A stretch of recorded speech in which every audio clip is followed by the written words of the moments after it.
Good morning, all of you. In our previous lecture, we discussed about uh, algorithm. So, we discussed what is algorithm, then characteristics of algorithm, then advantages of algorithm, and how to write algorithm.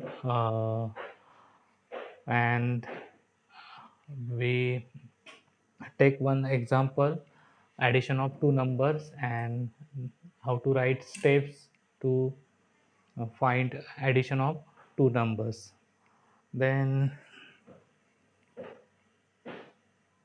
in this lecture we take some example, more example of algorithm. So first example is to find out area and perimeter of square. To write algorithm to find out area and perimeter of the square. So area and perimeter of the square. So formula काय आता area and perimeter find out करण्यासाठी area is equal to side square and perimeter is equal to 4 into side.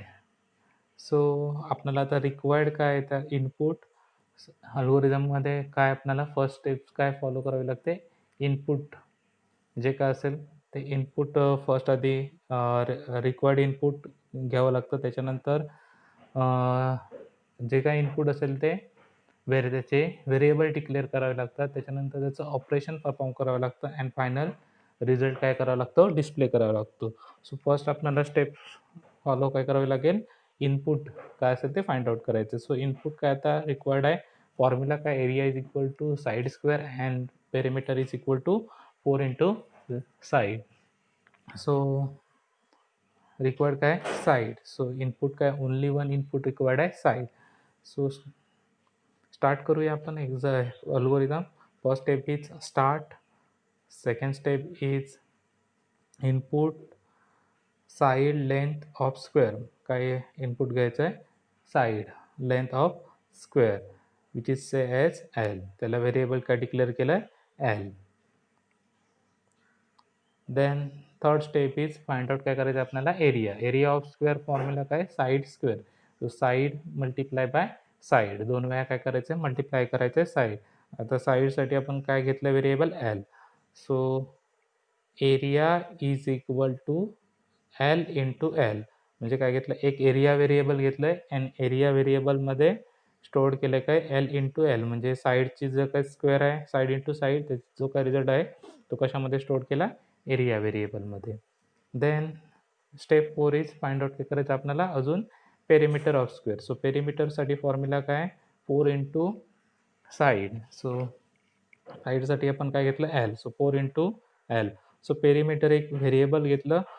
Perimeter is equal to 4 into L.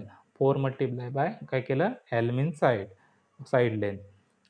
आता त्याचा जो काय result आहे तो कशामध्ये स्टोअर केला पेरिमीटर व्हेरिएबलमध्ये.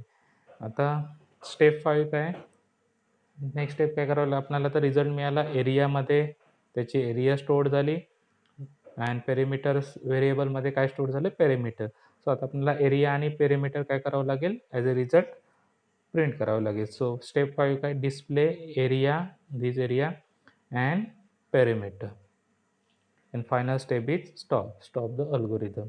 सपोज मी काय केलं आता 2 एंटर केलं साईड लेंथ तर एलमध्ये काय स्टोअर होणार L is equal to 2. Then area next step काय एरिया फाइंड आउट करायचं. So area is equal to काय L into L. So area is equal to काय होईल L into L that is 2 into 2 काय होईल store 4. So area व्हेरिएबलमध्ये काय स्टोअर होईल 4 स्टोअर होईल. नेक्स्ट स्टेप काय perimeter. So perimeter is equal to काय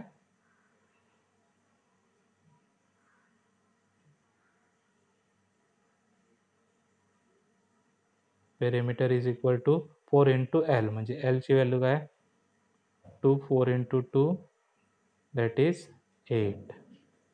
सो पेरिमीटर काय फाइंड आउट झाला 8 अँड फायनली काय होईल डिस्प्ले एरिया काय डिस्प्ले होईल, इथे 4 आणि पेरिमीटर काय 8.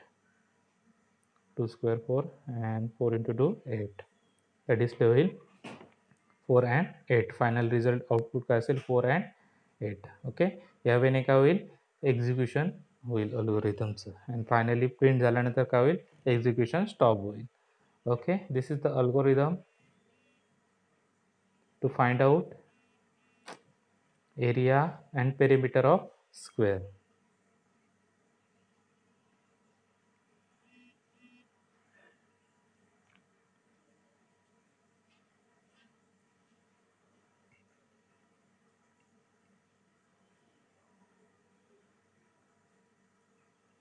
Okay, so next algorithm is to find area and perimeter of rectangle. काय फाइंड आउट करायचं आहे, to find area and perimeter of rectangle. आता एरिया ऑफ रेक्टँगल फॉर्म्युला काय, length into breadth, and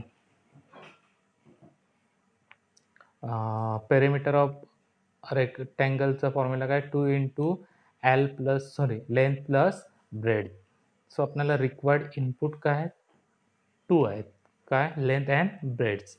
so first आधी काय करावं लागेल आपल्याला इनपुट घ्यावं लागेल काय लेंथ अँड ब्रेड, आणि त्याच्यानंतर काय करावं लागेल आपल्याला area and perimeter find out करावं लागेल.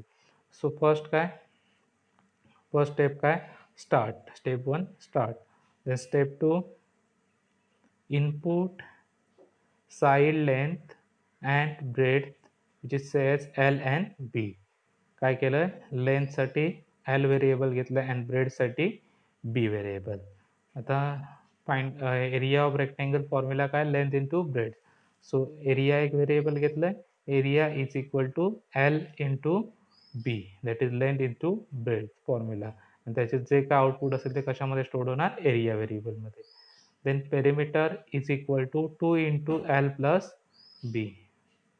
Perimeter is equal to 2 into L plus B. पेरिमीटरचा फॉर्म्युला काय 2 into length plus breadth, 2 into L plus B. त्याचं जे काय आउटपुट आहे पेरिमीटर मग कशामध्ये स्टोअर होईल पेरिमीटर व्हेरिएबलमध्ये. Then display area and perimeter. काय करायचं आपल्याला जे काय आपण आउटपुट एरिया अँड पेरिमीटरमध्ये स्टोअर करून ठेवलं रिझल्ट, तो काय करायचा आपल्याला डिस्प्ले करायचा आहे. Display area and perimeter, and final step is stop. स्टॉपने काय होणार एक्झिक्युशन स्टॉप होईल अल्गोरिथमचं. सो एक्झिक्युशन चेक करूया आपण. फर्स्ट काय केलं आपण input side length and breadth which is says L and B. म्हणजे काय जर सपोज मी लेंथ एंटर केली 2, तर लेंथ कशामध्ये स्टोअर होईल एल व्हेरिएबल. मग कसं असेल L is equal to 2, and breadth enter केली सर 3, तर बी मध्ये काय स्टोअर होईल 3. L is equal to 2, B is equal to 3. Then area find out करण्यासाठी काय formula area is equal to length into breadth, that is L into B. 2 into 3 is equal to 6. काय मिळेल area 6. आणि पेरिमीटरसाठी काय formula perimeter is equal to 2 into L plus B. L किती आहे 2 plus किती आहे B 3, that is 2 plus 3 5, 5 into 2 10. So perimeter is equal to काय व्हॅल्यू स्टोअर होईल रिझल्ट मिळेल 10. सो फायनल आउटपुट काय असेल एरिया काय डिस्प्ले होईल 6 अँड पेरिमीटर काय 10. ओके, सो ह्या वेळेने काय होईल एक्झिक्युशन होईल, अँड फायनल काय होईल डिस्प्ले झाल्यानंतर रिझल्ट एक्झिक्युशन स्टॉप होईल. ओके, सो फायनल आउटपुट काय असेल 6 अँड 10. जर लेंथ इज इक्वल टू 2 असेल and breadth is equal to 3 असेल तर.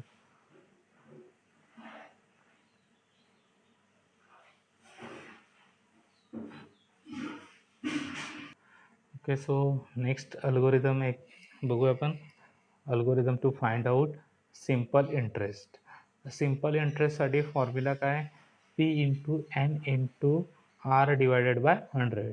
P means that is principal amount, T means time in years, number of years, and R means rate of interest. Okay, so formula काय, simple interest calculate करण्यासाठी PNR divided by 100. So आपल्याकडे formula आहे PNR. So required input काय असणार आहेत आपले, P that is principal amount, N that is time in years, and R that is rate of interest. हे आपली काय असणार आहे input. So first step check करूया. Step 1 is start, then step 2 input value of P and R. Okay, म्हणजे काय असणार आहे, पुढच्या value principal amount, time in years and R हे काय करून घ्यायचे आहेत, इनपुट करून घ्यायचे आहे. देन फॉर्म्युला काय, P into N into R divided by 100. सो एक व्हेरिएबल घेतला SI that is use for simple interest is equal to P into N into R divided by 100. Put केलं P multiply by N multiply by R divided by 100, आणि ते कशामध्ये store केलं, SI व्हेरिएबलमध्ये, that is simple interest. आणि हे SI variable काय केलं, finally display SI. Okay, app चुकून आलाय. सो डिस्प्ले काय केलं, SI that is simple interest, and final step is stop. Okay, PNRच्या व्हॅल्यू इनपुट केल्या की त्या फॉर्म्युलामध्ये काय होतील, पुट होतील, अँड फायनल त्याचा रिझल्ट आहे तो कशामध्ये स्टोर होईल, SI व्हेरिएबलमध्ये, आणि SI काय होईल, डिस्प्ले होईल. दॅट इज सिम्पल इंटरेस्ट काय होईल, डिस्प्ले होईल. फायनल स्टेप काय होईल, स्टॉपने काय होईल, एक्झिक्युशन स्टॉप होईल अल्गोरिथमचं. Okay, thank you.